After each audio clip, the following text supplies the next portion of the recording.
Ya, Assalamualaikum warahmatullahi wabarakatuh.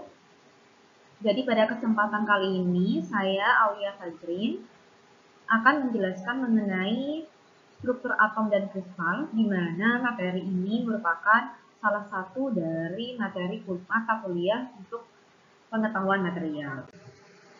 Nah, dalam suatu material itu terdiri dari bagian terkecil yang dinamakan sebagai atom. Nah, atom sendiri itu ternyata masih terdiri dari beberapa bagian. Nah, bagian itu disebut sebagai inti atom dan elektron yang mengelilingi inti atom. Di sini inti atom terdiri dari nukleus dan proton. Nah, proton dan elektron di sini memiliki muatan ya, muatan listrik, di mana muatannya di sini adalah sama, yaitu sekitar 1,602 kali 10 pangkat min 19 kolom. Nah, di sini kita bisa tahu bahwa proton dan elektron dia cenderung untuk netral ya, muatannya sama. Namun karena di sini massa elektron dia lebih kecil daripada massa proton, tentu saja hal ini disebabkan oleh elektron tadi ya, yang dia mengelilingi inti atom. Dia mengelilingi proton dan nukleus dari inti atomnya.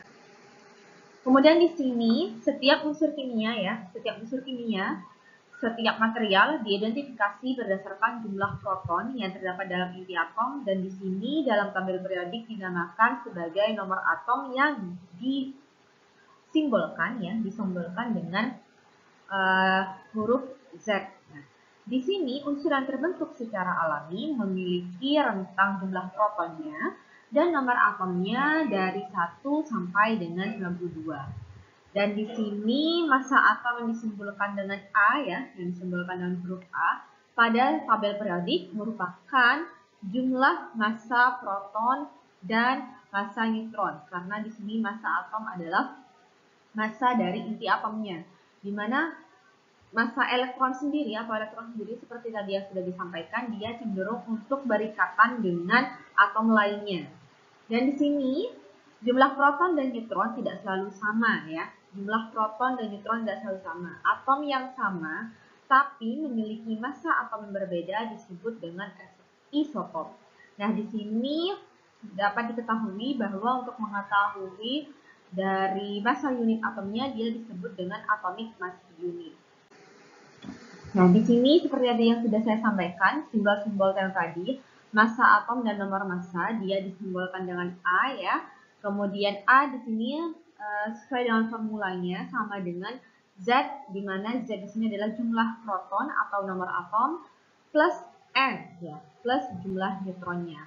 Di sini dalam tabel periodik misalnya dicontohkan berupa unsur Fe ya, unsur Fe di mana massa atomnya dia sekitar 55,845, kemudian dia atomic number-nya atau nomor atomnya 26, kemudian elektronegativitasnya dia 1,83, kemudian di sini oxidation state-nya dia minus 1 ya, mass common-nya yang sering ditemui, kemudian di sini simbolnya dia Fe, kemudian disebut sebagai iron, besi, dan konfigurasi elektronnya di sini sudah lengkap.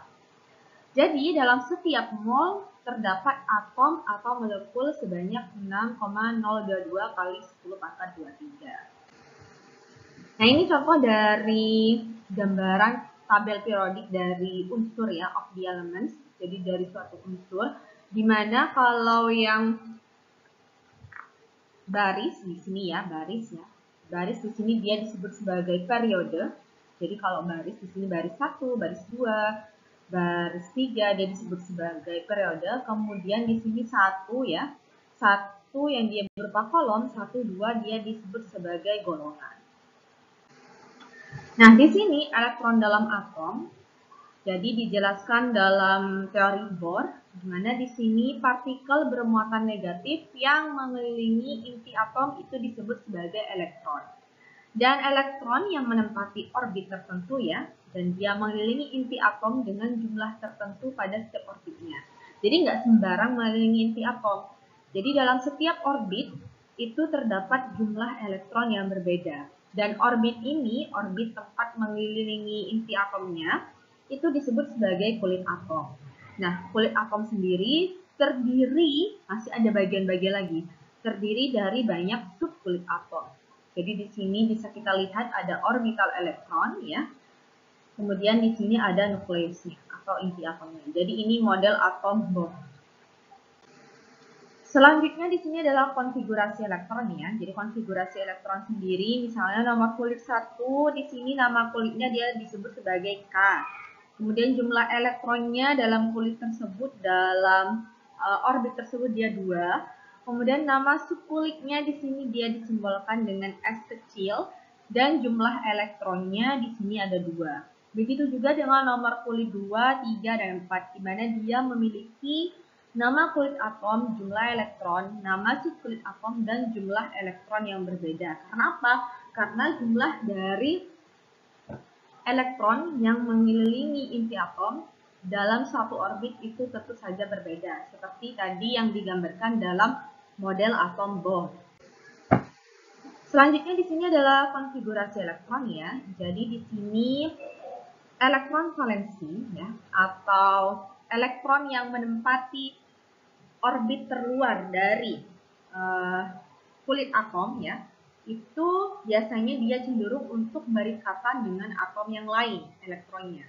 Kemudian di sini elektron valensi menyebabkan terjadinya reaksi ikatan ya, ikatan antar satu atom dengan atom lainnya. Nah, ikatan atomnya itu di sini ada bermacam-macam. Contohnya di sini yang pertama adalah ikatan ion. Jadi ikatan ion atau ikatan elektrokovalen. Jadi di sini ikatan ion ya, ikatan ion adalah jenis ikatan kimia yang dapat terbentuk antara ion logam dengan non-logam. Dan di sini ada gaya tarik-menarik elektrostatik. Jadi gaya tarik-menarik ini antara dua ion ini tentu saja dia berbeda muatan. Jadi kalau sama muatannya tentu saja tadi seperti muatan atom, seperti muatan proton dan elektron di awal itu cenderung netral. Tapi kalau berbeda itu cenderung menghasilkan gaya tarik-menarik elektrostatik.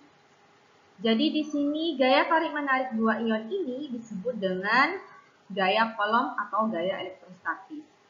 Kemudian di sini ikatan ion di sini cenderung kuat ya, relatif kuat.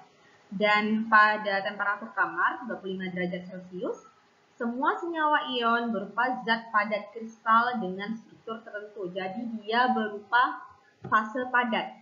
Contohnya di sini adalah NaCl ya, garam, KCl, CaCl2 dan lain sebagainya. Nah, ini contoh konfigurasinya atau gambarannya ya, ikatan ion pada NaCl pada garam. Jadi di sini Na-nya, natriumnya dia bermuatan positif. Muatan positif artinya elektronnya ya, jumlah elektronnya dia lebih sedikit dibanding jumlah protonnya. Jadi di sini dia lebih banyak protonnya. Sedangkan Cl- di sini lebih banyak elektronnya. Ya, jadi dia bermuatan negatif. Dan di sini terjadi gaya tarik-menarik dan ada gaya Coulomb ya, ikatan Coulomb ya.